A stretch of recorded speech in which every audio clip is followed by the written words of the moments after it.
And I would like to just spend just a couple of minutes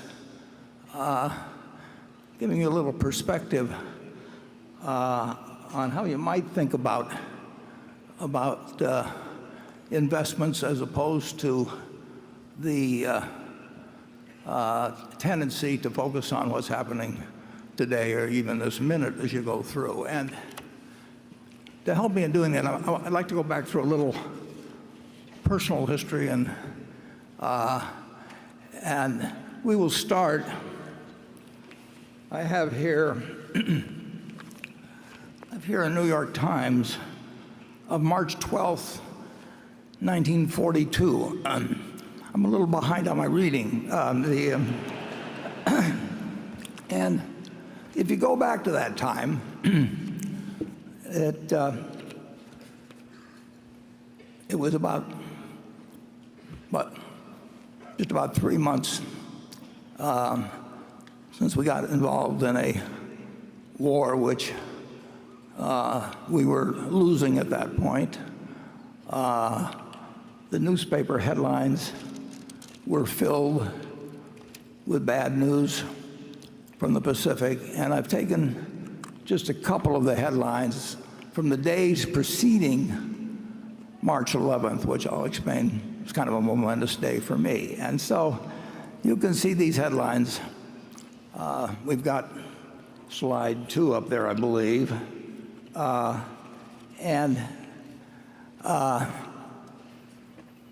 We were in trouble, big trouble, in the Pacific. It was only going to be a couple months later that the Philippines fell, but here we were getting bad news. We might go to slide 3 for March 9th.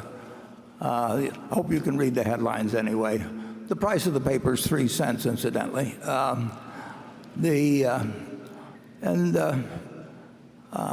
see, we've got March 10th up there, a slide. When I get to this advanced technology of slides, I want to make sure I'm showing you the same thing that I'm seeing in front of me. So anyway, on March 10th,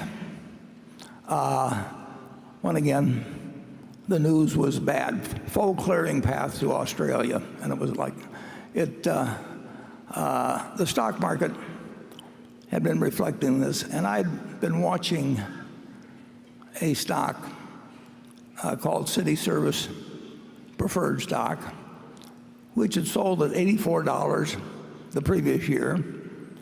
It had sold at $55 the year before, early in January, 2 months earlier. And now it was down to $40 on March 10th. So that night, despite these headlines, I said to my dad, I think I'd like to pull the trigger. And I'd like you to buy me three shares of City Service Preferred the next day. And that was all I had. I mean, that was my capital accumulated over the previous 5 years or thereabouts. And so my dad the next morning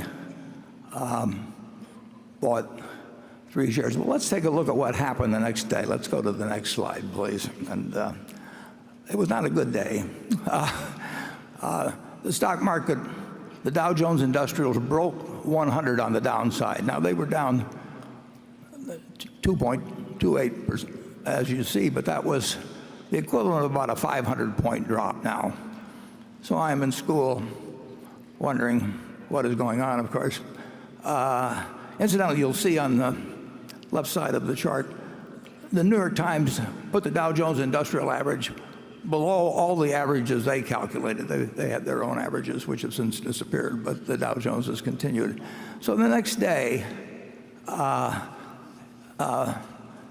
we can go to the next slide, and you will see what happened. The stock that was at 39, my dad bought my stock right away in the morning because I'd asked him to, my 3 shares. And so I paid the high for the day. That 38 and a quarter was my tick, which is the high for day. And by the end of the day, it was down to 37, which was really kind of characteristic of my timing in stocks that was going to appear in future years. But it was on what was then called the New York Curb Exchange, then became the American Stock Exchange. But things, even though the war until the Battle of Midway looked very bad, and if you'll turn to the next slide, please, you'll see that the stock did rather well. You can see where I bought it, 38 and a quarter. And then the stock went on actually to eventually be called by the City Service Company for over $200 a share. But this is not a happy story, because if you go to the next page, you will see that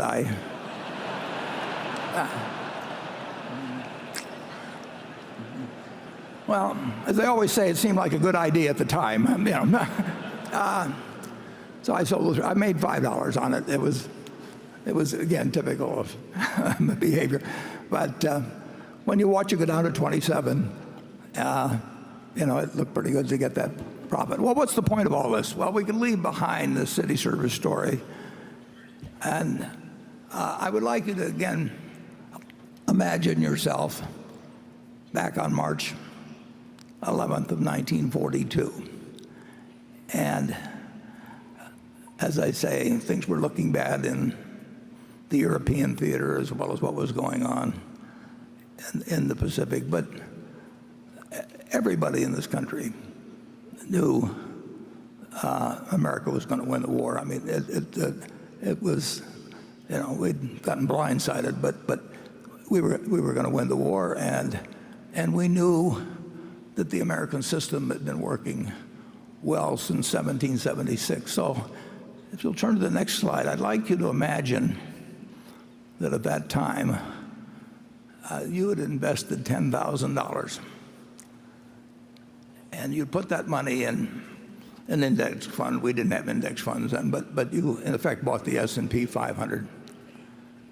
Now I would like you to think a while, and do not change the slide here for a minute.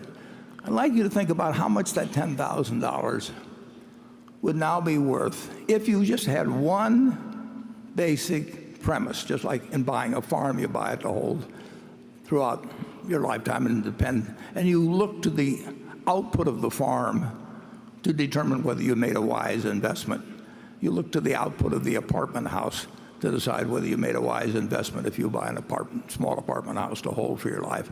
And let's say instead you decided to put the $10,000 in and hold a piece of American business and never look at another stock quote, never listen to another person give you advice or anything on the sort. I want you to think how much money you might have now. And now that you've got a number in your head, let's go to the next slide and we'll get the answer. You'd have $51 million, and you wouldn't have had to do anything. You wouldn't have to understand accounting. You wouldn't have to look at your quotations every day like I did that first day. I'd already lost $3.75 by the time I came home from school. All you had to do was figure that America was going to do well over time, that we would overcome the current difficulties, and that if America did well, American business would do well. You didn't have to pick out winning stocks. You didn't have to pick out a winning time or anything of the sort. You basically just had to make one investment decision in your life. And that wasn't the only time to do it. I mean, I could go back and pick other times that would work out to even greater gains. But as you listen to the questions and answers we give today, just remember that the overriding question is, how is American business going to do over your investing lifetime? I would like to make one other comment because it's a little bit interesting. Let's say you'd taken that $10,000 and you'd listen to the prophets of doom and gloom around you, and you'll get that constantly throughout your life. And instead you'd use the $10,000 to buy gold. Now for your $10,000, you would have been able to buy about 300 ounces of gold. And while the businesses were reinvesting in more plants and new inventions came along, you would go down every year look in your safe deposit box, and you'd have your 300 ounces of gold, and you could look at it, and you could fondle it, and you could, whatever you wanted to do with it. But it didn't produce anything. It was never going to produce anything. And what would you have today? You would have 300 ounces of gold, just like you had in March of 1942, and it would be worth approximately $400,000. So if you decided to go with a non-productive asset, gold, instead of a productive asset, which actually was earning more money and reinvesting and paying dividends and maybe purchasing stock, whatever it might be, you would now have over 100 times the value of what you would have had with a non-productive asset. In other words, for every dollar you have made in American business, you'd have less than a penny of gain by buying in the store of value, which people tell you to run to every time you get scared by the headlines or something of the sort. It's just remarkable to me that we have operated in this country with the greatest tailwind at our back that you can imagine. It's an investor's haven. You can't really fail at it unless you buy the wrong stock or just get excited at the wrong time. But if you own a cross-section of America and you put your money in consistently over the years, there's no comparison against owning something that's going to produce nothing. And frankly, there's no comparison with trying to jump in and out of stocks and pay investment advisors. If you'd followed my advice, incidentally, or this retrospective advice, which is always so easy to give, if you'd follow that, of course, there's one problem about it. Your friendly stockbroker would have starved to death. And you could have gone to the funeral to atone for their fate, but the truth is, you would have been better off doing this than a very, very, very high percentage of investment professionals have done, or people have done that are active. It's very hard to move around successfully and beat really what can be done with a very relaxed philosophy. And you do not have to know as much about accounting or stock market terminology or whatever else it may be, or what the Fed is going to do next time and whether it's going to raise 3 times or 4 times or 2 times.